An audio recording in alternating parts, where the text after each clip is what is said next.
नमस्कार। कार्यक्रम सीधा कुरा जनतासँग हेर्नको निमित्त न्यूज 24 टेलिभिजन हेरेर बस्नुभएका सम्पूर्ण दर्शक महानुभावहरूलाई स्वागत छ। म वीरेन्द्र जैरू।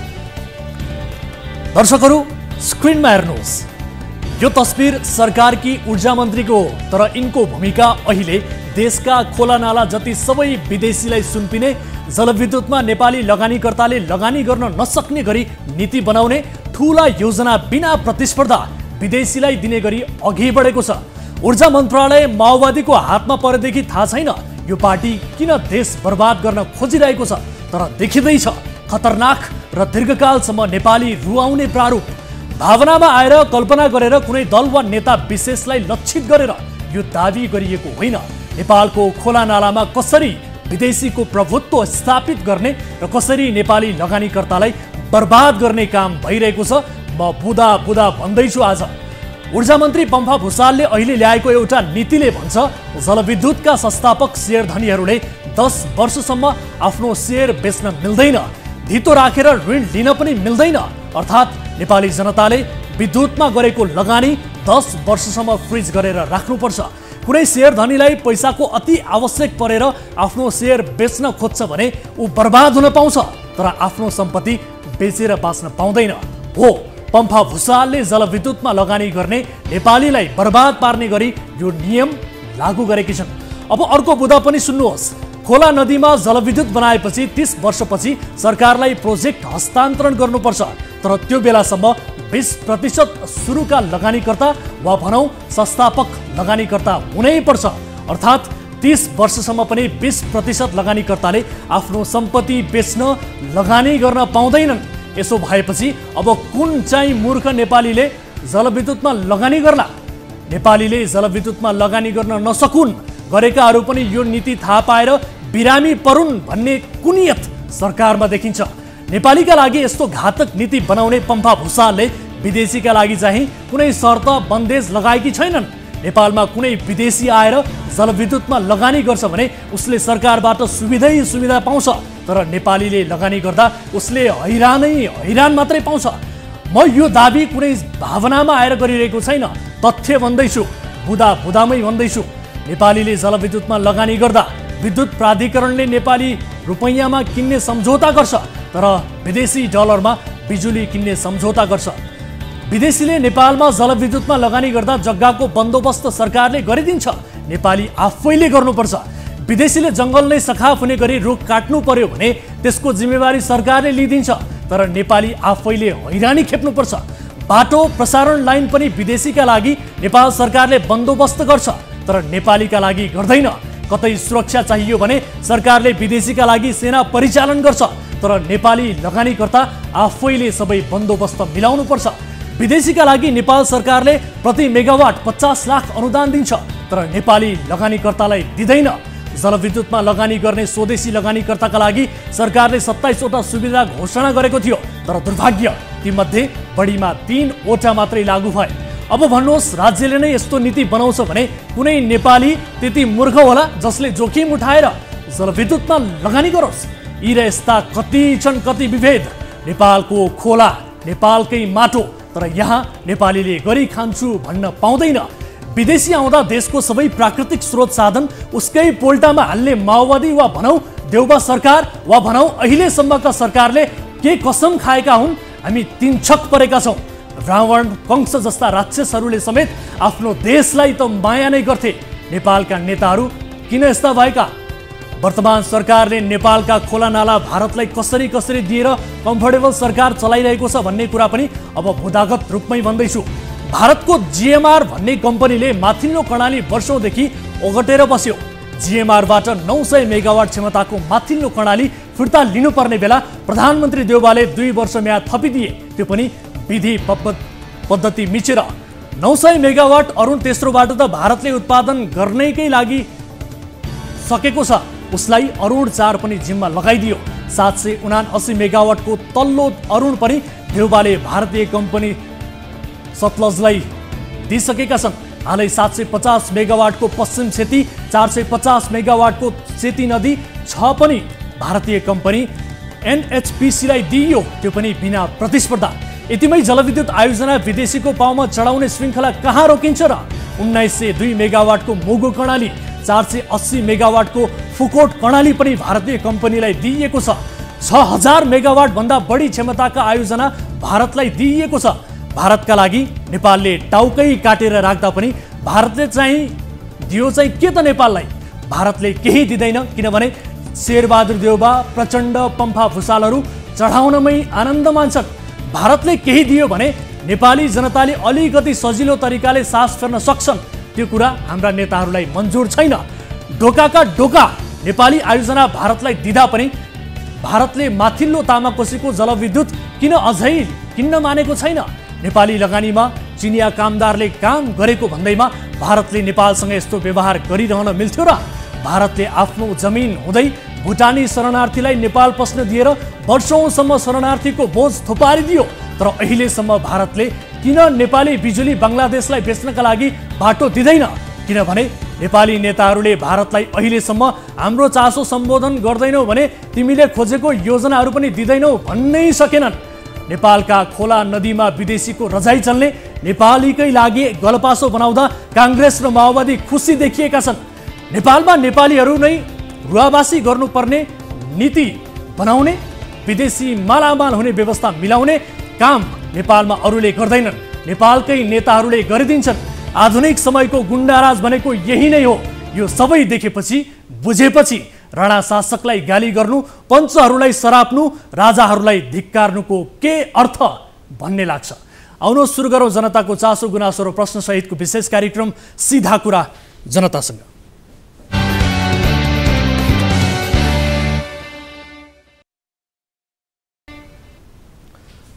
स्वागत छ दर्शकहरू, कार्यक्रम सीधा कुरा जनतासँगको नयाँ श्रृङ्खलामा आज पनि उपस्थित भइसकेका छौँ। विविध विषयसहित कार्यक्रममा उपस्थित छौँ र आजको कार्यक्रममा राष्ट्रपति विद्यादेवी भण्डारीले सैनिक अधिकारीसँग गरेको भेटपछि उत्पन्न भएको तरङ्गबारेको रिपोर्ट आजको कार्यक्रममा प्रस्तुत गर्नेछौँ। राष्ट्रपतिको यो कदमले शङ्का पैदा गरेको भन्ने किसिमका टिप्पणीहरू भइरहेको छ र राजीनामाको समेत चर्चा चलेको छ। यसबारे थप कुराकानी आजको कार्यक्रममा हुनेछ। र यस्तै काठमाडौँ महानगरभित्रका अवैध संरचनामा डोजर चलेको प्रसङ्ग सहितको रिपोर्ट पनि हामी प्रस्तुत गर्दैछौँ। मेयर बालेन शाहको अग्रसरतामा आज जे भयो त्यो देखाउनेछौँ।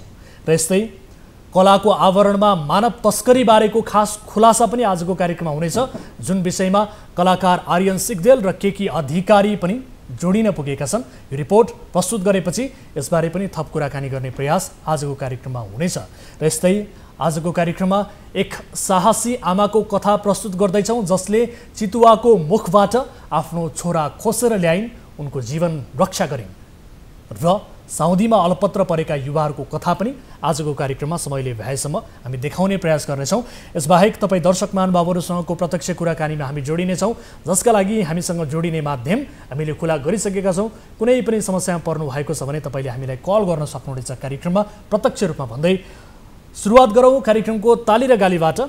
यसअघि हामीले सोधेको प्रश्न थियो, बन्चरे डाँडा पुग्ने सडक फास्ट ट्र्याकबाट निर्माण गर्न मन्त्री परिषदले दिएको सहमतिले माओवादी केन्द्रका अध्यक्ष पुष्पकमल दाहाल प्रचण्डका घरबेटी तथा निर्माण व्यवसायी शारदा प्रसाद अधिकारीलाई थप आलोचित हुनबाट जोगाउँछ भन्नेले तालीमा र जोगाउँदैन भन्नेले गालीमा भोट गर्नुपर्ने थियो।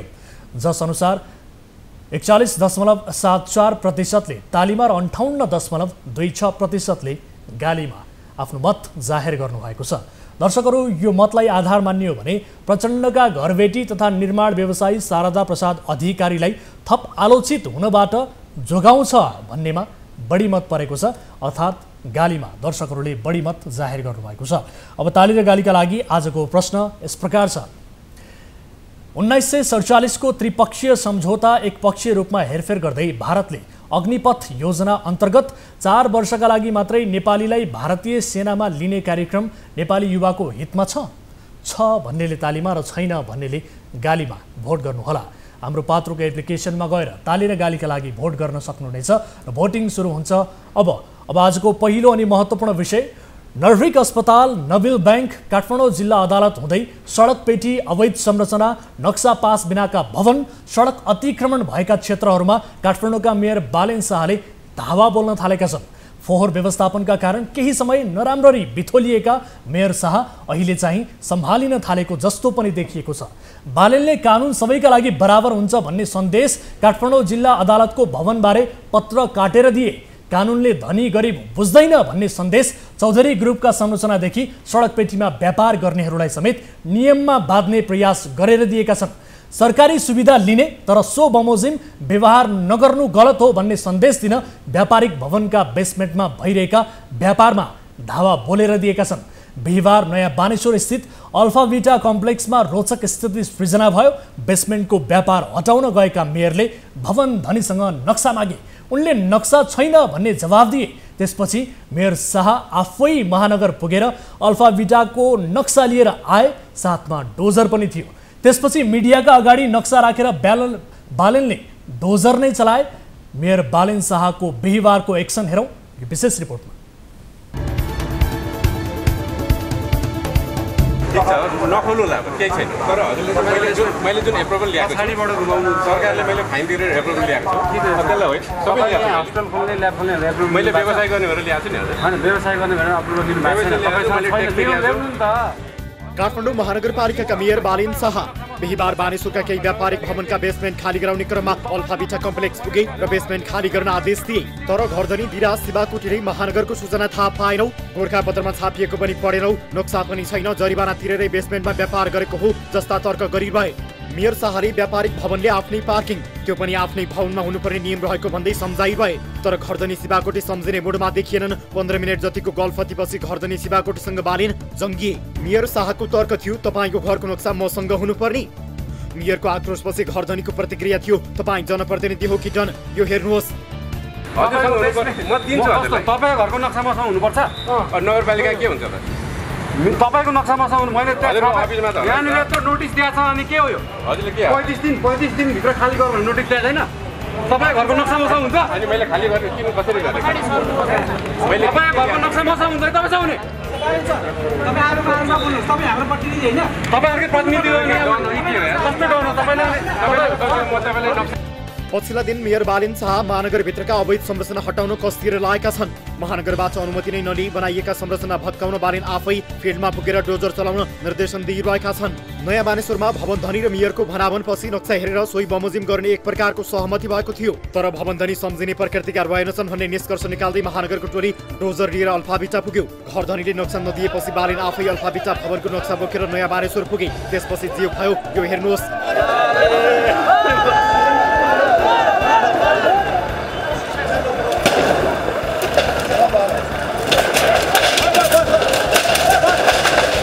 यसअघि बुधबार बिहान काठमाडौँ मल, न्यू रोडको आरबी कम्प्लेक्स अनि दरबार मार्गमा डोजर चलाइएको थियो।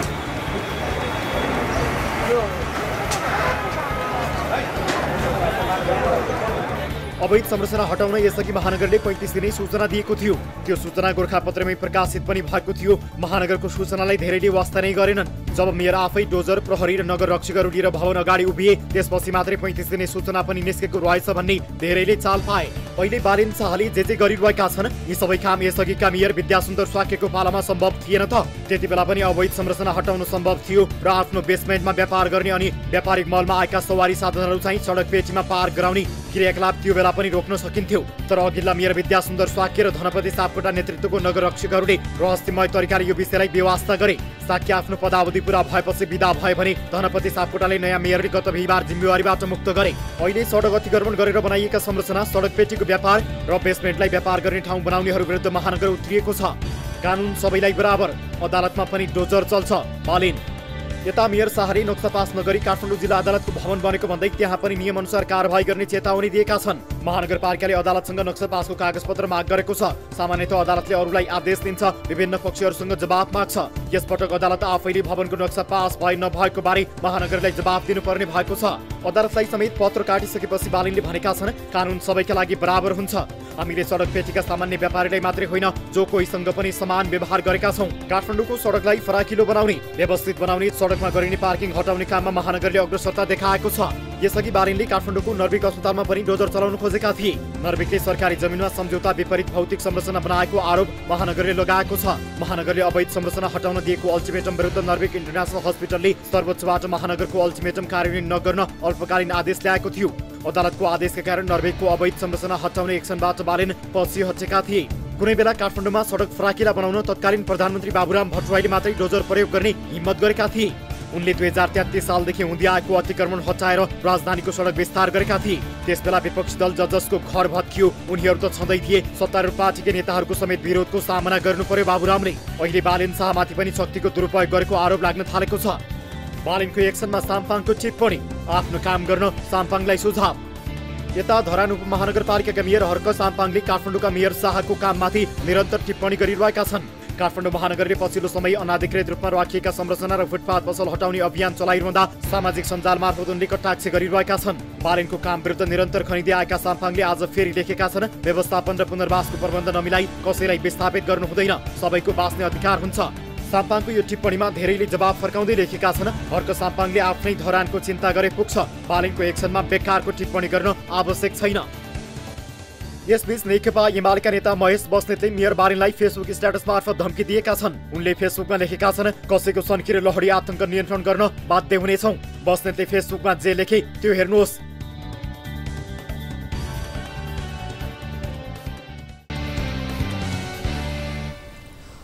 दर्शकहरू, यस विषयमा कुराकानी गर्नका लागि हामीसँग टेलिफोन सम्पर्कमा जोडिनु भएको छ उद्योग वाणिज्य सङ्घ काठमाडौँका अध्यक्ष दिनेश श्रेष्ठ हाम्रो सम्पर्कमा हुनुहुन्छ। अध्यक्ष, यहाँलाई स्वागत छ कार्यक्रम सीधा कुरा जनतासँगमा। धन्यवाद हजुर। अब अवैध संरचना भनेर बेसमेन्टमा व्यापार गरेको भनेर चाहिँ पेटी अतिक्रमण गरेको भनेर व्यापार गरेको भनेर चाहिँ दाबी गर्दै काठमाडौँ महानगर एक्सनमा उत्रिएको छ। महानगरको यो एक्सनको तारिफ चाहिँ भइरहँदा तपाईँहरूको चित्त चाहिँ किन दुखेको? होइन, यसमा हाम्रो अवैध संरचनाको कुरा गरे होइन। नेपालमा काठमाडौँमा अहिले के रहेछ भनेदेखि अवैध संरचना भन्दा पनि बेसमेन्टमा कसैले व्यावसायिक प्रयोजनको लागि बेसमेन्ट चलाएको रहेछ, कसैले पार्किङको लागि बेसमेन्ट चलाएको रहेछ। जसले पार्किङको लागि बेसमेन्ट चलाएको छ उनीहरूले पनि निवेदन दिएर व्यावसायिक प्रयोजनमा कन्भर्ट गर्न पनि सक्ने रहेछ। भनेपछि हाम्रो कन्सर्न भनेको गरी खाने वर्गलाई जुन प्रकारको प्रहार भएको छ त्यसको हामी विरोधमा हो। र यो जुन काम गरेर खाइरहेछन् उनीहरूलाई चाहिँ नि सरकारले, नगरपालिकाले नै त्यहाँ व्यवसाय गर्नको लागि स्वीकृति पनि दिएको छ। उहाँहरूको व्यवसायले दर्ता पनि गरेका छ। बाल कर पनि नगरपालिकाले लिइरहेको छ। अनि बाल कर पनि लिने, व्यवसाय कर पनि लिने, सूचना पार्टीको कर पनि लिने, अनि फोहोर मैला उठाउनेको पनि कर लिने, अनि चाहिँ व्यवसाय उठेर जा भनेर 35 दिनको सूचना दिनु, यो चाहिँ नि कानुन सङ्गत भएन। उनीहरूलाई काम गर्न दिनु पर्यो। यदि पार्किङको ठाउँ भनेर उसले नक्सा पास गरेका छ भनेदेखि त्यसलाई व्यावसायिक प्रयोजनको लागि भनेर ठिक छ। बेसमेन्टलाई चाहिँ व्यापार गर्छौँ भनेर अनुमति लिएकाहरूलाई चाहिँ कुन ठाउँमा अन्याय भयो त? अनुमति लिएकाहरू भनेर जम्मै ठाउँमा उनीहरूले अनुमति लिएको छ, व्यवसाय दर्ता गरेका छ। होइन, बेसमेन्टलाई चाहिँ व्यापार गर्न प्रयोग गर्छौँ भनेर गरेका छन्। होइन, बेसमेन्टलाई चाहिँ तपाईँको मैले व्यवसाय गर्न पाऊँ भनेपछि अल्फा बेटामा अहिले पनि उहाँहरूले व्यवसाय हाम्रो यहाँ अब पार्किङ गर्न असम्भव भएन। पार्किङ गर्न त्यो बाटो ठुलो भएकोले गाडी मोड्ने ठाउँ भएन, मोड्न सकिएन।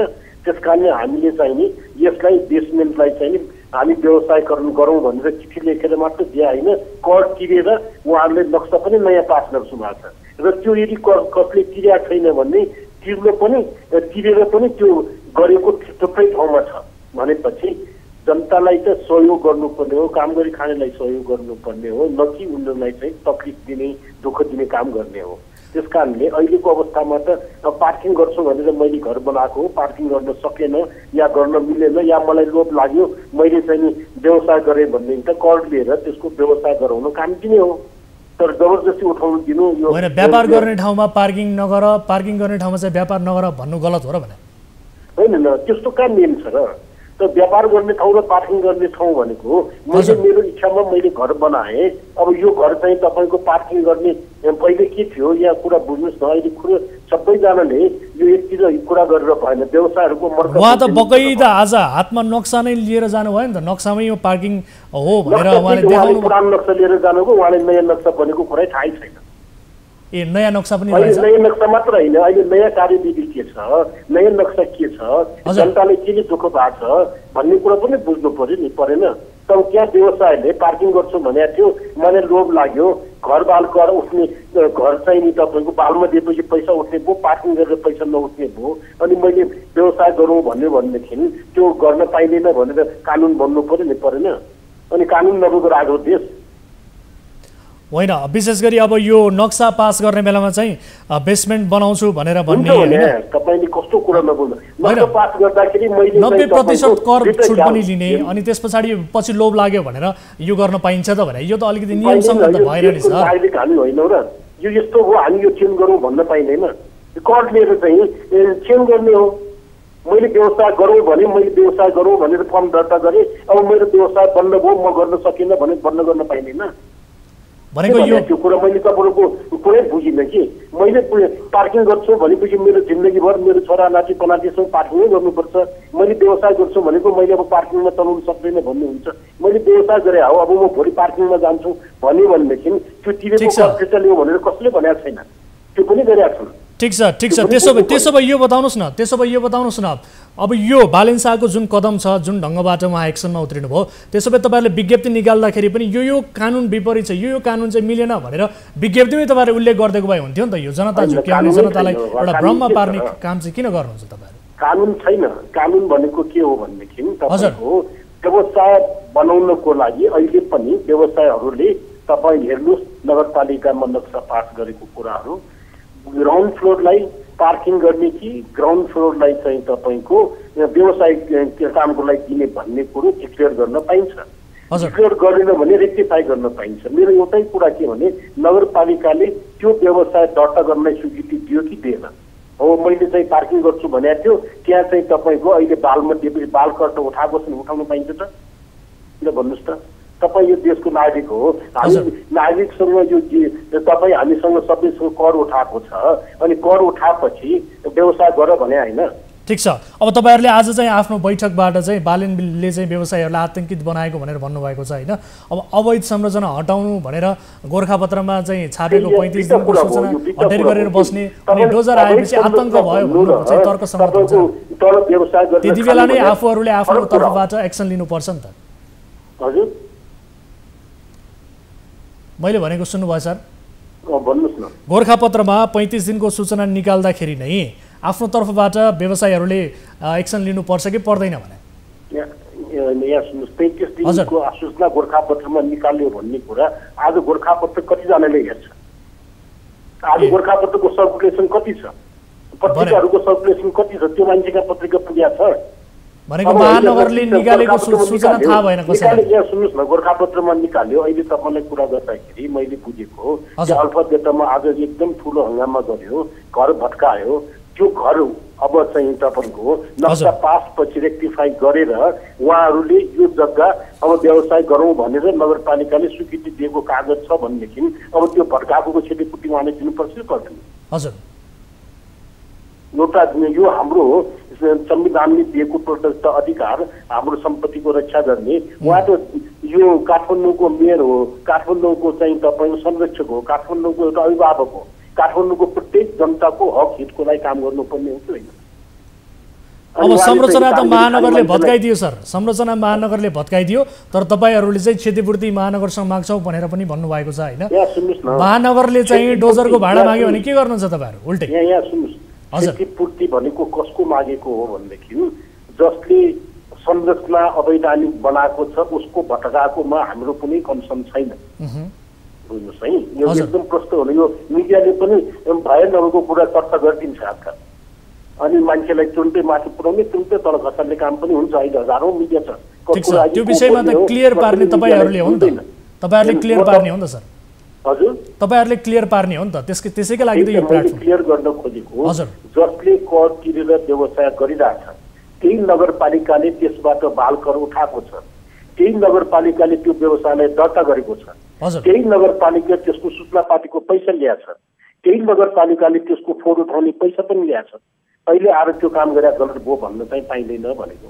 त्यसलाई कर लिएर रेक्टिफाई गर्नुपर्छ, किनकि उहाँहरूले चाहिँ तपाईँको घर हेर्नुहोस्, तपाईँ जम्मै नक्सा पास गरेको ग्राउन्ड फ्लोर म व्यवसाय युजको लागि गर्छु भनेर पनि लेखेको छ।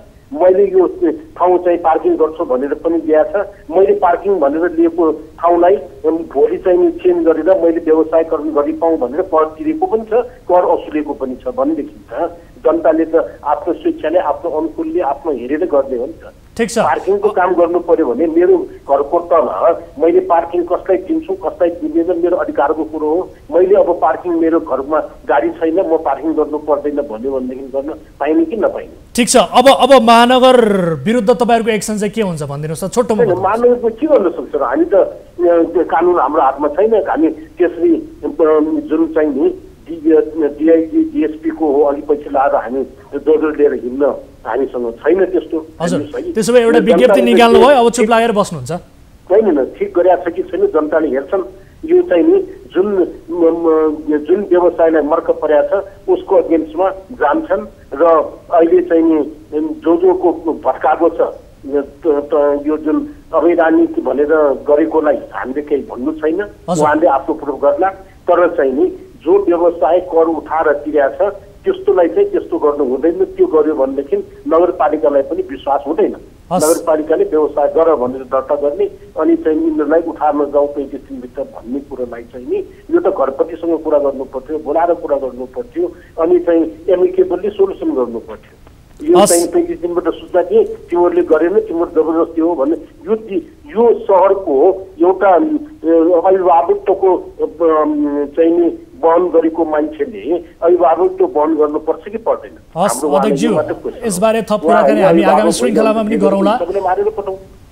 यसमा विशेष गरी अब क्षतिपूर्ति माग्नेहरूलाई घरबेटीसँग माग्नु भनेर बालेनले जवाफ पनि फर्काउनु भएको छ। खैर ठिक छ, यसबारे कुराकानी गरौँला। त्यसले जवाफ दिनु भनेकै उहाँ कुन ठाउँमा छ भन्ने कुरा देखाउँछ कि। हस्, ठिक छ, यसबारे कुराकानी गरौँला, थप कुराकानी गरौँला। यो विषयलाई फलोअप गर्नेछौँ।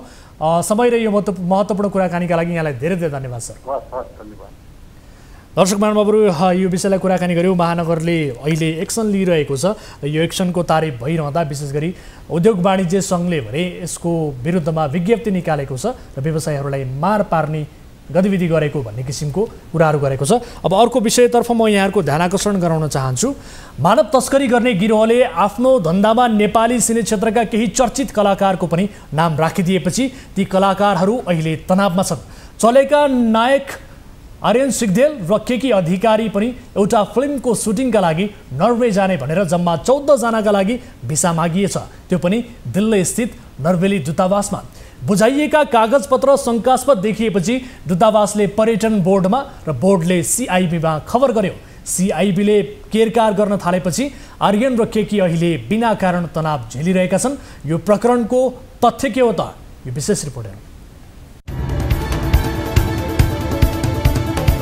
चलचित्र सुटिङको नाममा 14 जना गैर कलाकारहरूलाई नर्वे पुर्याउने एउटा गिरोहले भारतको दिल्लीमा रहेको नर्वेली दूतावासमा नक्कली कागजपत्र सहित भिसा माग गरेको रहस्य खुलेको छ। त्यो गिरोहले नेपाली फिल्मका चर्चित नायक आर्यन सिग्देल र नायिका केकी अधिकारीलाई समेत तिनै 14 जनाको समूहमा मिसाएर भिसा मागेको छ। बुलुबर्ड एसडी नामक फिल्म कम्पनीका सञ्चालक रोशन पराजुलीले तिम्रो नजर भन्ने फिल्म नर्वेमा सुटिङ गर्ने भन्दै नर्वेली दूतावासमा नेपाल पर्यटन बोर्डको सिफारिस सहित भिसा मागेपछि दूतावासले नै बोर्डलाई एक पत्र लेख्दै यसबारे जानकारी माग गरेको थियो। नर्वेली दूतावासले पठाएको इमेलमा बोर्डका सिइओ धनञ्जय रेग्मीको हस्ताक्षर, बोर्डको लेटर हेड छाप सहितको सिफारिस पत्र सहित रोशन पराजुलीले 14 जनालाई भिसा दिन आग्रह गरेका थिए। बोर्डले दूतावासको इमेल हेरेपछि बोर्डका नाममा कीर्ति कागजात तयार पारेर नर्वेतिर मानव तस्करी गर्न खोजिएको तथ्य खुलेको थियो। 14 जनामा आर्यन केकी, फिल्मका निर्देशक बनिएका दीपक प्रसाद आचार्य र रोशन पराजुली बाहेकका सबै मानिसहरू अपरिचित छन्। तिनीहरू सबैलाई फिल्मका प्राविधिक बनाएर नर्वे पठाउन खोजिएको प्रहरी अनुसन्धानका क्रममा खुलेको छ। नर्वेली दूतावासले पर्यटन बोर्डले गरेको सिफारिस सत्य हो कि होइन भनेर इमेल गरेको थियो। त्यो इमेलको जवाफ बोर्डले दूतावासलाई दिइसकेको छ भने यसबारे अनुसन्धान गर्न नेपाल प्रहरीको केन्द्रीय अनुसन्धान ब्युरो सिआइबीमा पनि पत्राचार गरेको छ। हामीले यो पत्र आउने बित्तिकै हामीले एकछिन पनि ढिलो नगरिकन हामीले सम्बन्धित एमबिसीमा खबर गरेर यहाँको सम्बन्धित निकायमा जानकारी गराएर यसलाई चाहिँ कारबाही अगाडि बढाउनको लागि हामीले तत्काल नै हामीले अनुरोध गरेर पठाइसकेका हौँ। जसको कारणले गर्दामा नर्वेजियन एम्बेसीबाट पनि एउटा एकछिन सानसानो कारबाही भइ पनि सकेको छ र सिआइबीबाट पनि यसमा फर्दर इन्भेस्टिगेसनको कामहरू जारी रहेको छ। अहिले बोर्डको पत्रपछि सिआइबीले 14 जनामा परेका तथा चिनिएका कलाकारहरूलाई फोन गरेर केरकार गर्न थालेको छ। प्रहरीको केरकारपछि कलाकारहरू समेत तनावमा परेका छन्। नाम मुछिएका कलाकारहरूलाई यो प्रकरणको अत्तो पत्तो समेत थिएन। ठ्याक्कै मलाई चाहिँ कस्तो फिल भयो भने नेपाली उखान छ नि, खाएको विष पो लाग्छ नखाएको विष लाग्दैन भनेर। तर कहिलेकाहीँ चाहिँ यो झन्झटहरू बेहोरिरहनु पर्ला। जस्तो आज दिनभरि मैले काम छोडेर चाहिँ म प्रहरीमा गएँ होइन, नर्वेजियन एम्बेसी खोज्न गएँ, पर्यटन विकास बोर्ड गएँ, मेरो काम त ह्याम्पर भयो नि त। अनि यो बिना गल्ती केही नगरिकन पनि मान्छेले कहिलेकाहीँ सजाय पाउनु पर्छ, यो पनि एक खालको पनिसमेन्ट नै हो। मैले मेरो टाइम चाहिँ एउटा काममा लगाउनु पर्नेमा मैले अर्को काममा खर्च गरिरहेको छु भनेपछि यो नेपाली उखान यो कहिलेकाहीँ नखाएको विष अथवा नगरेको गल्तीहरूमा पनि यसरी मान्छेले चाहिँ सजाय पाउँदो रहेछ। तर जसले गल्ती गरेको छ उसले चाहिँ कडाभन्दा कडा कारबाही चाहिँ भोग्नुपर्छ भन्ने लाग्छ। फिल्म सुटिङको बहानामा केही मानिसहरूलाई प्राविधिक बनाएर नर्वे पुर्याउन खोज्ने रोशन पराजुलीले बोतलको बेरको बोलको म्युजिक भिडियो बनाएका थिए। त्यो म्युजिक भिडियोमा आर्यनले पनि अभिनय गरेका थिए। त्यही बेला गरेको सहकार्यवाहक रोशनको बारेमा आर्यन समेत अनभिज्ञ रहेको बताइन्छ। बोर्डका अनुसार मानव तस्करले नर्वे दूतावासमा बुझाएको सिफारिसमा पुरानो लेटर हेड, अमिल्दो चलानी नम्बर, हुँदै नभएको विभाग, अपरिष्कृत अङ्ग्रेजी भाषा प्रयोग गरिएको छ। फिल्म सुटिङ भनेर अनाधिकृत मानिसहरूलाई विदेश पुर्याउने योजनाका रोशन पराजुली चाहिँ अहिले सम्पर्कविहीन छन्। उनी भारततिरै लुकेर बसेको बताइन्छ।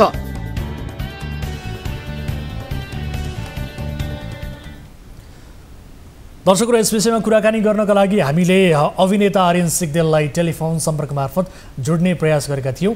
उहाँसँग कुराकानी पनि भएको थियो। यद्यपि अहिले उहाँको मोबाइल स्विच अफ बताइरहेको छ। खैर ठिक छ, उहाँहरूले जुन किसिमको तनाव झेलिरहनु भएको छ, आज दिनभर उहाँ सिआइबीमा समेत हुनुहुन्थ्यो। सिआइबीले समेत यो विषयमा अनुसन्धान सुरु गरिसकेको छ। विदेशमा फिल्म सुटिङका लागि नेपाल पर्यटन बोर्डको नक्कली लेटर प्याड प्रयोग गरेर निवेदन दिइएको खुलेको छ। र यो घटना बाहिरिएसँगै यस घटनामा जोडिएका कलाकारदेखि सम्बन्धित निकायले चाहिँ विशेष गरी यस विषयमा अनुसन्धान सुरु गरिसकेको जानकारी यहाँहरूलाई गराउन चाहन्छु। र जो निर्देशक भनिएका रोशन पराजुली छन् उनी भने अहिले सम्पर्कविहीन छन्। यो विषयलाई फलोअप गर्नेछौँ। पालो भएको छ ब्रेक पछाडि फेरि पनि उपस्थित हुनेछौँ। कार्यक्रम सीधा कुरा जनतासँग हेरिरहनु भएको छ मात्र न्युज 24 टेलिभिजनमा।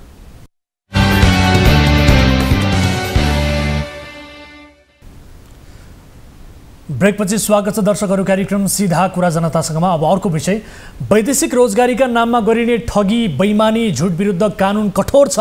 तर यो कठोर कानुन नेपालका मेन पावर सञ्चालकहरूका लागि कुनै अर्थको छैन, किनभने उनीहरूले नेपाली कामदारको बिल्लीबाट बनाएर आफ्नो धन्दा निर्वाध चलाइरहेका छन्। साराका सारा राज्यका संयन्त्रले मेन पावर सञ्चालककै अगाडि घुँडा टेकेको छ।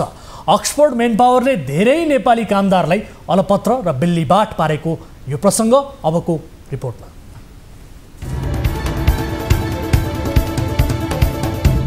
साउदीमा टोयलेटको पानी खाएर बाँच्नुपर्ने बाध्यता। नेपाली युवाहरूको साउदीमा यो बिजोग हेर्नुहोस्। 2 जना बस्ने रुममा 24-25 जनालाई बसाल्या चाहिँ हेर्नुहोस्। यो यस्तो अवस्था छ बिजोग। यो खानाको अवस्था यही हो, यस्तो फोहोर छ। खानुपर्छ पानी, टोयलेट खाएर बस्ने छ मान्छे। 2-3 पटक टोयलेट पानी खाएको छु। यता पैसा पनि त्यस्तै हो, छैन। यो छ बसा, यस्तो छ अवस्था। रोजगारीका लागि साउदी अरब पुगेका युवाहरूको गुहार हो यो। एउटै कोठामा 17 जना युवाहरू छन्। खाना बस्नको लागि घरबाट पैसा पठाउनु पर्छ। शौचालयको सुविधा छैन, टोयलेटको पानी खानुपर्छ। खाडीको 40 डिग्री गर्मीमा पनि युवाहरूले नेपाल फर्किने आशमा हारगुहार गर्दै जीवन गुजारा गरिरहेका छन्। नेपालबाट पठाउँदा चाहिँ अब एग्रिमेन्टको अनुसार काम नदिने, अनि सेलेरी पनि नदिने, अनि यो 4 महिना भयो बसेको, अनि यहाँ दुर्व्यवहार हल्का नराम्रो पनि कम्पनीबाट गरिरहेछ। साउदीको हद्दामा रहेका 8 जना नेपाली युवाहरू विगत 4 महिनादेखि अलपत्र परेका छन्। अक्सफोर्ड इन्टरनेसनल म्यान पावरलाई प्रति व्यक्ति 1,50,000 का दरले पैसा बुझाएर यी युवा 9 महिना अघि साउदी पुगेका थिए। म्यान पावरले वेटरका लागि भन्दै श्रम स्वीकृति लिएर साउदी पठाएको थियो। तर साउदीमा युवालाई सप्लाई कम्पनीमा काम लगाइयो। तोकिएको काम र तलब सुविधा नपाएपछि युवा विगत 4 महिनादेखि कोठामै बसिरहेका छन्। पैसा कमाउन साउदी पुगेका युवा उल्टो घरबाट पैसा मागेर गुजारा चलाइरहेका छन्। उद्धार गरिदिन आग्रह गर्दै उनीहरूले यसअघि कार्यक्रमको 886औं एपिसोडमा गुनासो गरेका थिए। 9 महिनाभित्र हामीले 4 महिना काम गरेको, 4 महिनाभित्र कहिले स्यालेरी पनि दिएन। खानालाई बस्नलाई हामीले धेरै असर पर्यो। त्यस पछाडि हामीले काम छोडेको, काम छोड्दाखेरि घरदेखि पैसा मगाएर खाएको सर। हजुर, हामीलाई धेरै असर पर्यो। अहिले त्यही भएर प्रोजेन्टलाई सँगै राखिरहेछ। अहिले 4 महिना भयो बसेको, न काममा लगाएको छ, न स्यालेरी दिइरहेछ, खानालाई पैसा पनि छैन सर। न घर पठाउँछु भन्दा म्यान पावरले भने सर घरदेखि नै फेरि 40,000 हामीले दिँदा पनि तपाईँहरूले निकाल्छु होइन, घर निकाल खोजिरहेछौँ भन्छ, यस्तो गरिरहेछौँ। साउदी स्थित कम्पनीले पनि दुर्व्यवहार गरिरहेको उनीहरूको भनाइ छ। नेपाली दूतावासमा गुनासो गर्दा पनि उनीहरूको सुनवाई भएको छैन। उनीहरूले 4 महिना काम गरेको तलब सुविधा समेत पाएका छैनन्। जाजरकोटबाट उद्धारको गुहार माग्दै आफन्तहरू न्युज 24 मा। आफन्तको उद्धारको गुहार माग्दै उनीहरूका आफन्त कर्णालीको जाजरकोटबाट हाम्रो कार्यालयसम्म पुगेका छन्। विदेशमा युवाहरूको बिचल्ली भइरहँदा स्वदेशमा आफन्तहरू उद्धारको माग गर्दै भौँतारिरहेका छन्। उनीहरूले विगत 7 महिनादेखि उनीहरूले काम पाएका छैनन्। काम नपाएर उनीहरू अल्पतम परेका छन्। उनीहरूको भिडियो पनि आउला र उनीहरू त लगभग टोयलेटको पानी खाएर बस्न बाध्य भए 2-4 दिन। अहिले पनि त्यही खाइरहेछन्। र अलिअलि आर्थिक जो उता गाई भैँसी बाख्राहरू बिक्री गरेर अलिअलि आर्थिक जो गरेर हामीले पठाएर उनीहरू अलिअलि खाना जो खाने खाइरहेछन्। पटक पटक उद्धारको आश्वासन दिए पनि म्यान पावरले कुनै सुनवाई नगरेको युवाहरूको गुनासो छ। उनीहरूका आफन्त पनि म्यान पावरको कार्यालयसम्म पटक पटक पुगे, तर म्यान पावरले घर फर्काउन प्रति व्यक्ति 35,000 मागेको थियो। आफन्तले गाई वस्तु बेचेर म्यान पावरले मागिएको रकम पनि बुझाए, तर आज भोलि भन्दै म्यान पावरले पन्छाउँदै आएको छ। म्यान पावरले त धेरै जुलान लगभग एक महिना मात्र होला तिनीहरूले त राम्रोसँग काम गर्यो भने जे गर्यो भने त्यति एक महिना मात्र हो। त्यसपछि तिनीहरू बहुत दुःख भयो। तिनीहरूले घरबाट पैसा पठाइदिनु पर्ने, यताउता भयो, घरबाट पैसा पठाएर खानालाई पनि यताबाट पैसा पठाइदिनु पर्ने भयो तिनीहरूले। अहिले त तिनीहरूले त टोयलेटको पानी खाएर बसिरहेछन्। तिनीहरू अस्ति भर्खर पैसा हाल्दै बल्ल गरेर खाना पाइरहेछन्, नत्र तिनीहरूले अहिले लास्टै दुःख छ तिनीहरूलाई। म्यान पावरलाई धेरैचोटि भन्दाखेरि अब कुरा सुन्दै नसुन्ने भएर म्यान पावरले अब उद्धारको लागि प्रोसेस गर्नलाई अब पहिला पैसा पुगेको छैन भने म्यान पावरलाई पैसा पनि दिउँ। युवा र आफन्तको गुनासोपछि हामीले म्यान पावरमा सम्पर्क गर्यौं। साउदीमा युवाहरूलाई बिचल्लीमा पार्ने यो अक्सफोर्ड म्यान पावरको कार्यालय ललितपुरको कुसुन्ती हाइटमा रहेछ। म्यान पावरका सञ्चालक माधव जेसीले हामीसँगको कुराकानीमा युवाहरूलाई चाँडै नेपाल फर्काइने बताएका छन्। दर्शकहरू, यस विषयमा हामीले प्रत्यक्ष रूपमा कुराकानी गर्नका लागि विशेष गरी अक्सफोर्ड म्यान पावरका सञ्चालक माधव जीजीसँग टेलिफोन सम्पर्क मार्फत जोड्ने प्रयास गरेका थियौँ। उहाँले पनि फोन उठाउनु भएको छैन। उहाँले सुरुमा को अलपत्र परे उनीहरूको नाम पठाऊ भनेर भन्नुभयो। हामीले नाम विवरण सबै पठायौँ, तर पनि उहाँले कुनै किसिमको रेस्पोन्स दिनुभएको छैन। यो विषयलाई फलोअप गर्नेछौँ। यसरी पैसा लिएर रोजगारी दिलाइदिन्छु भन्दै विश्वास दिलाएर विदेशमा अलपत्र पार्ने काम गरिएको छ। यो विषयलाई गम्भीरताका साथ फलोअप गर्नेछौँ र म्यान पावरका सञ्चालकलाई हामी पक्कै पनि सम्पर्कमा ल्याउनेछौँ भन्दै वैदेशिक रोजगारीसँग सम्बन्धितै अर्को गुनासोतर्फ लाग्छौँ। विशेष गरी हामीसँग भाइबर मार्फत जोडिनु भएको छ कोही दर्शक हुनुहुन्छ। नमस्कार, कहाँबाट को बोल्दै हुनुहुन्छ? सर म चाहिँ साउदी अरबबाट। सर साउदी अरबबाट। यहाँको शुभ नाम? हजुर सर, मेरो नाम सन्तोष सार्की हो। सर सन्तोषजी, तपाईँ के समस्यामा पर्नुभयो? के का लागि तपाईँले हामीलाई कल गर्नुभयो? सर मेरो चाहिँ घरमा छोरी चाहिँ सर लडेर डेट एक्सपायर भयो सर। अहिले डेट भयो सर, उहाँको पोस्टमार्टम हुँदैछ सर। त्यही भएर मैले कम्पनीलाई नि भनेको छु सर। अनि कम्पनीले नि केही वास्ता नि गरिदिनु सर मलाई। अनि केही कुरै सुन्दैन सर मलाई। अनि म्यान पावरलाई भनेको नि हामीले के गर्ने, अब हामीलाई के भनिरह भन्छ सर। कम्पनीलाई भने नि हामीलाई दबाब मात्रै दिन्छ सर। मेरो घरमा सबै बिरामी छ सर, सिरियसमा छ। म नगयो किन केस मिल्दैन सर। मलाई कसरी हुन्छ नेपाल सिकाइदिनु पर्छ सर। ओहो सन्तोषजी, यो घटना कहिलेको हो? छोरीको कहिले डेथ भयो छोरीको? हजुर सर, मेरो दुई तिन दिन भयो सर डेढ भएको। नानी अहिले हस्पिटलमा छ सर। मलाई चाहिँ लास्टै गाह्रो भयो सर। मलाई चक्कर आएर म काम गर्न सकेन सर। म्यान पावरलाई भने नि म के गर्ने अब मात्रै भन्छ। कम्पनीले भने नि अस्ताको सर दबाब दिन्छ। खराब बोले तैँले भन्छ सर। म त्यही भएर लास्टै पिडाउँछु सर। यति बेला मलाई चाहिँ घरमा श्रीमतीहरू सबै एकदम सिरियस हालतमा छ सर सबैजना। त्यही भएर म जसरी नि पुलिस केसहरू भयो सर, म जसरी पनि नेपाल उद्धार गरिदिन्छु सर। ठिक छ, अब कम्पनीले के भनिरहेको छ? कुन म्यान पावर कम्पनीबाट तपाईँ त्यहाँ जानुभएको थियो? अलिकति डिटेल्स हामीलाई बताइदिनुहोस् त। म सर अहिले यो फजल इन्टरनेसनलबाट आएको सर। यो सिनामहलमा रहेको फजल इन्टरनेसनल म्यान पावरबाट आएको सर म। तपाईँ त्यहाँ जानुभएको कति समय भयो? म अहिले सर 10 महिना भयो सर। 10 महिना भइसक्यो। अब तपाईँ नेपाल आउन चाहनुहुन्छ? हजुर सर, म कुनै हालतमा बन्द रहन्छ। मेरो घरमा लास्टै समस्या छ सर। म जसरी नेपाल आउन चाहन्छु सर। घरमा सबै बिरामी सिरियस छन् सर। म नआए के न घरमा हेर्ने मान्छे कोही छैन सर। त्यही भएर म लास्टै पिडाउँछु सर। ठिक छ, हामी हाम्रो तर्फबाट प्रयास गर्नेछौँ। म्यान पावर कम्पनीले चाहिँ के भनिरहेको छ तपाईँहरूलाई? त्यहाँको कम्पनीले के भन्छ? तपाईँ फर्किन्छु भन्दा के भन्छ? जवाफ के छ भन्नुहोस् त। सर यहाँ चाहिँ भन्छ अब हाम्रो घरबाट सबै कागजपत्रहरू म्यान पावरलाई सबै हालिदिइसक्यो सर। घरबाट फोन गरेछन्। फोन कहिले के रिसिभ नगर्ने सर म्यान पावरले। अनि यहाँ कम्पनीले भन्छ तैँले फटा बोले अब मात्रै भन्छ सर। दबाब दिन्छ यताउता भन्छ सर। दबाब फटा नबोल भनेर दबाब मात्रै दिन्छ सर। अनि घरबाट सब म्यान पावरमा फोन गरेको सर। म्यान पावरले नवास्ता नि गर्दैन सर। भन्छ हामीले के गर्ने अब मात्रै भन्छ सर। त्यही भएर लास्टै पिडाउँछु सर। म यहाँ बस्न चाहन्न सर। म आफै बिरामी भइरहेको छु सर। अहिले अब तपाईँ नियमित काम गरिरहनु भएको छ कि के छ त अवस्था? काममा चाहिँ जानुहुन्छ? सर अहिले म काम गरेन सर, 3-4 दिन भइसक्यो म काम गर्न सकेन छैन सर। म रिङ्गाटो ला चक्कर लाएर काम गर्न सकेन छैन सर म। हस् सन्तोषजी, केही नमान्नुहोस्, तपाईँको साथमा हामी छौँ। तपाईँलाई जसरी हुन्छ हामी नेपाल फर्काउने हाम्रो तर्फबाट हरसम्भव प्रयास गर्नेछौँ। तपाईँले अत्यन्त दुःखद घटनाबारे हामीलाई सुनाउनु भयो। हुन्छ सर, मलाई जसरी हुन्छ नेपाल सिकाउँछ। मलाई लाउँछ पीडा भएको छ, घरमा सबै बिरामी सिरियस छन् हस्पिटलमा सर, म नभए केही हुन्न सर।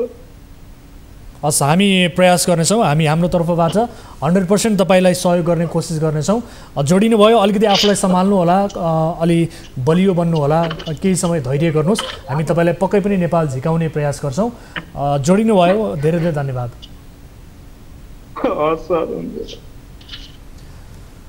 दर्शक महानुभावहरू, एक बाबु अहिले विदेशमा रोजगारीको सिलसिलामा छ र नेपालमा छोरीको मृत्यु भयो, तर बाबु नेपाल आउन पाएको छैन, छटपट्टिरहेको छ एउटा बाबु।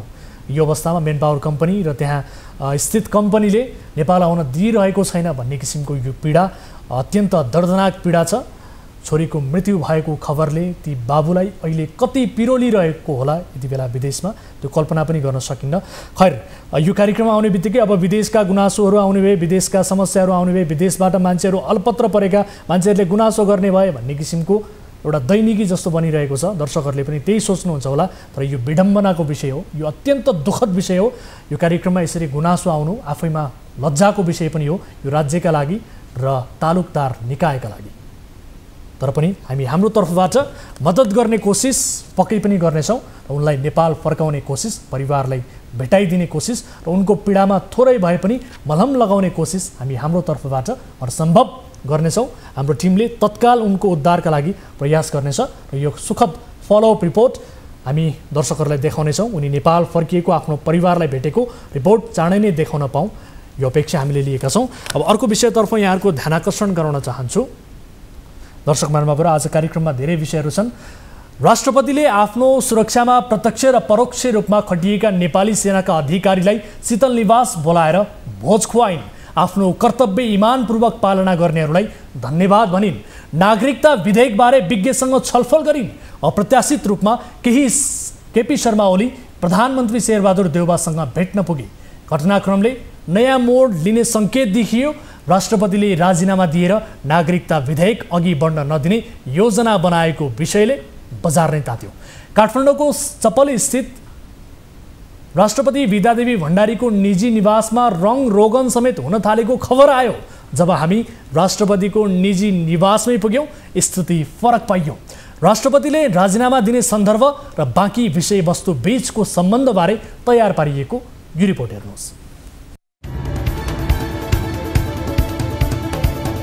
आफ्नो सुरक्षामा खटिएका सैनिक अधिकृतहरूलाई शीतल निवास बोलाएर सामूहिक रूपमा भोजको आयोजना गरेर सबैलाई धन्यवाद ज्ञापन गरेपछि राष्ट्रपति विद्यादेवी भण्डारीले राजीनामा दिन लागेको चर्चाले नेपालको राजनीति विशेष गरी मङ्गलबार र बुधबार बेस्तरी तात्यो।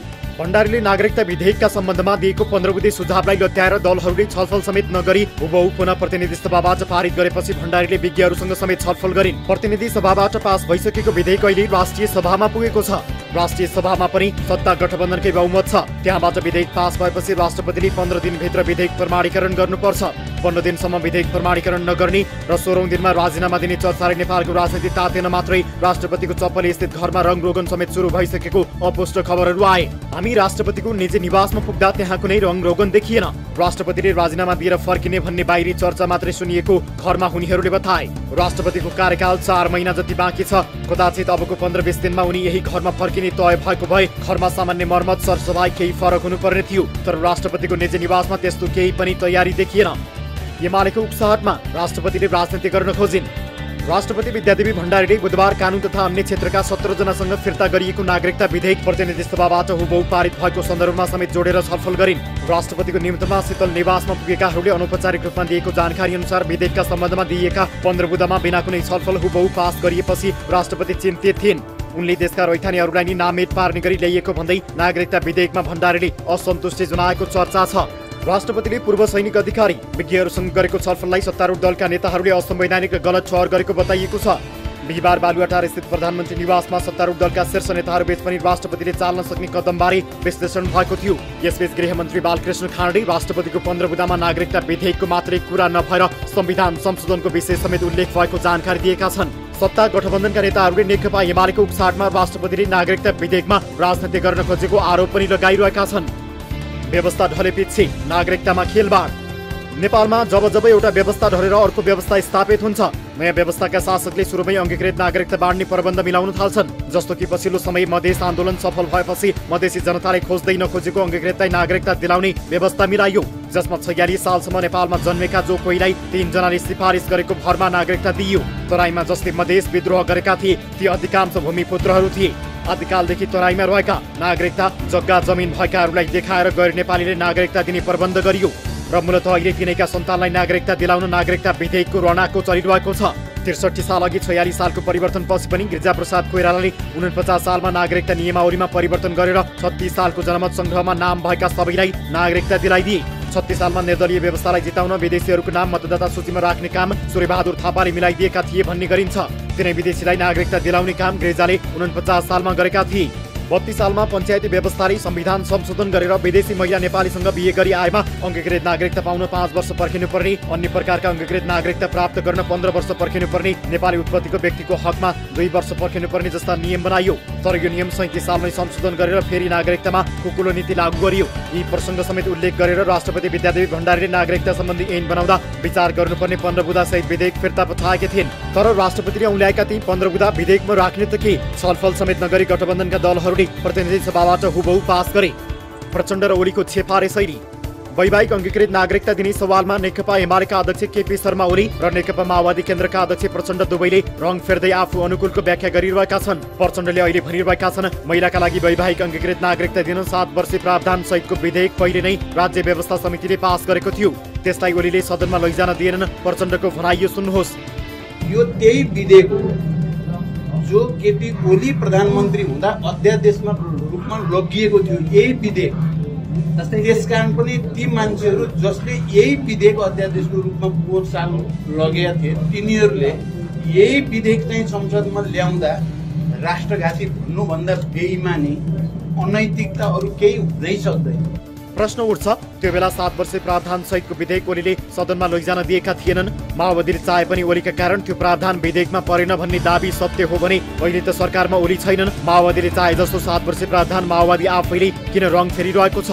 रङ फेर्ने काम प्रचण्डले मात्रै होइन, ओलीले पनि गरिरहेका छन्। राज्य व्यवस्था समितिले पास गरेको विधेयक माओवादीका कारण रोकिएको दाबी ओलीको छ। ओलीको यो भनाइ सुन्नुहोस्। मैले प्रधानमन्त्री हुने बित्तिकै यसपल्ट नागरिकता विधेयक पेश गरेका थिएँ। एकै पार्टी भए पनि प्रचण्डले त्यसलाई रोकै गरेर अहिले बडा बेढङ्गी तालले गलत ढङ्गले छलफल गर्न नदिइकन उनीहरूले अगाडि बढाए। यदि ओलीले भने चाहिँ राज्य व्यवस्था समितिले पास गरेको विधेयक माओवादीले संसदमा लैजानबाट रोकेको थियो भने ओली आफैले 7 वर्षे प्रावधान हटाएर अध्यादेश किन जारी गरे त? अनि प्रधानमन्त्री आफै भएको बेला विधेयक अघि बढाएर बहुमतको बलमा आफूले चाहे अनुसारको ऐन बनाउन ओलीलाई किन रोकियो भन्ने प्रश्नको जवाब भेटिँदैन। आफ्नो खुसी पर्दा संविधानकै धारा मिच्ने केपी ओलीले नियमअनुसार गर्न सकिने विधेयक पासमा चाहिँ प्रचण्डलाई दोष लगाउनु तर्कसङ्गत देखिँदैन। दर्शकहरू, यस विषयमा कुराकानी गर्न टेलिफोन सम्पर्कमा जोडिनु भएको छ नेकपा एकीकृत समाजवादीका नेता साध्यबहादुर भण्डारी हाम्रो सम्पर्कमा हुनुहुन्छ। नेताजी, यहाँलाई स्वागत छ कार्यक्रम सीधा कुरा जनतासँगमा। धन्यवाद। हजुर, अब यसपटक पनि नागरिकता विधेयक बढी नै खुकुलो भयो भनेर चर्चा भयो होइन? राष्ट्रपतिले यस्तो विधेयक प्रमाणीकरण गर्नुभन्दा राजीनामा दिएर चाहिँ छाड्नुहुन्छ भन्नेसम्मका कुराहरू आए। तपाईँको पार्टीले त यो विधेयक प्रमाणीकरण भएको दिन उत्सव नै मनाउला जस्तो पनि देखिएको छ। अर्कोतर्फ यो प्रसङ्गलाई तपाईँले कसरी लिनुभएको छ? छोटोमा र संक्षेपमा मैले तपाईँबाट जवाफको अपेक्षा गरेँ है सर। यो विधेयक राष्ट्रघाती प्रकृतिको छ। हजुर, यो विधेयकको मूल मर्म भनेको विदेशीहरूका बालबच्चाहरूलाई र विदेशीहरूका सन्तानलाई वंशजको नागरिकता दिएर भित्र्याउने हो। हजुर, त्यसका लागि 5 वटा आयामहरू चाहिँ यो विधेयकमा छ र केही मान्छेहरूले भ्रम सृजना गरिरहेका छन् कि यो विधेयक आइसकेपछि, यो कानुन बनेपछि हाम्रो तराईको समस्या समाधान हुन्छ भनेर केही मान्छेले भ्रम सृजना गरेका छन्। वास्तविकता के हो भने तराईका मान्छेहरू यो विधेयक पारित भएर विदेशीहरूले नागरिकता पाएको खण्डमा तराईका मानिसहरू तराईबाट लखेटिन्छन्। नेपालीहरू त्यहाँबाट लखेटिन्छन्, हजुर, आफ्नो भूभागहरू गुमाउनु पर्ने स्थिति पैदा हुन्छ र सिङ्गै विधेयकले चाहिँ नेपाललाई खिलीकरण गर्छ। त्यस अर्थमा कुन पार्टीले के गर्छ भन्ने अर्थ भन्दा पनि हामी देशवासीको लागि के गर्छौँ भन्ने कुराको ठुलो महत्त्व होला। ठिक छ, विदेशी बुहारीलाई 7 वर्षपछि नागरिकता दिने कुरामा पहिले प्रचण्ड माधव नेपाल पनि सहमत हुनुहुन्थ्यो, अहिले किन हुनु भएन उहाँ? जिस कुरा के हो भन्दाखेरि हजुर, विदेशीहरूका सन्तानलाई वंशजको नागरिक बनाएर भित्राउने कुरा हो।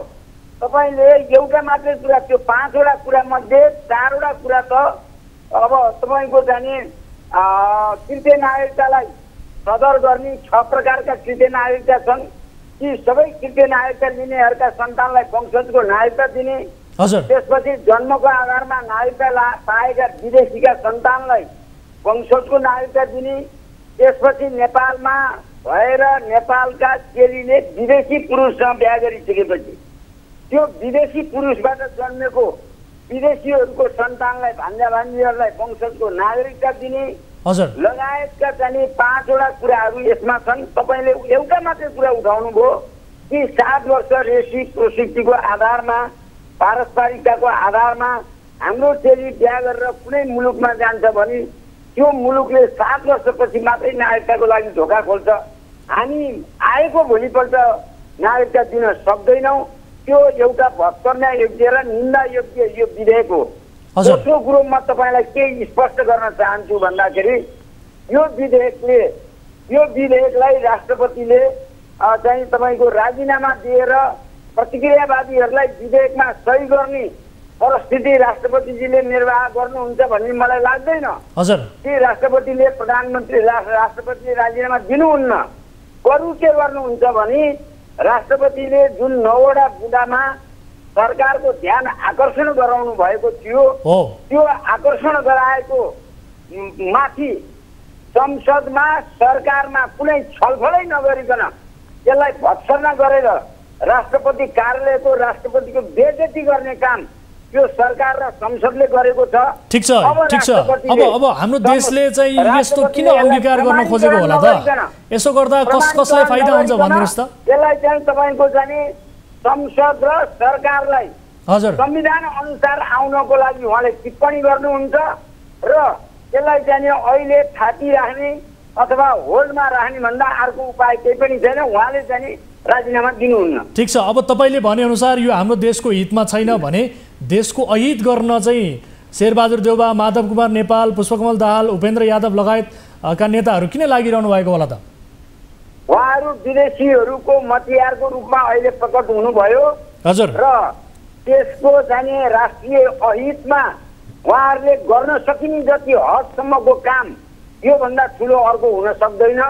त्यसलाई फिजीकरण गर्ने, त्यसलाई सिक्किमीकरण गर्ने र देशको अस्तित्वमाथि धावा बोल्ने काम अहिले जुन यो विधेयक मार्फत गरिएको छ त्यो सम्पूर्ण 3 करोड नेपाली जनताले निन्दा गर्छन्, भत्सना गर्छन् र तपाईँको जाने थाहै नपाइकन, नेपाली जनतालाई थाहै नदिकन कथित तराईका जनताको समस्या समाधान गर्ने भ्रम सिर्जना गरेर ठीक छ अहिले जाने जुन नेताजी तपाई त नेकपा यसमा प्रवेश गर्नु भएको नेता हुनुहुन्छ।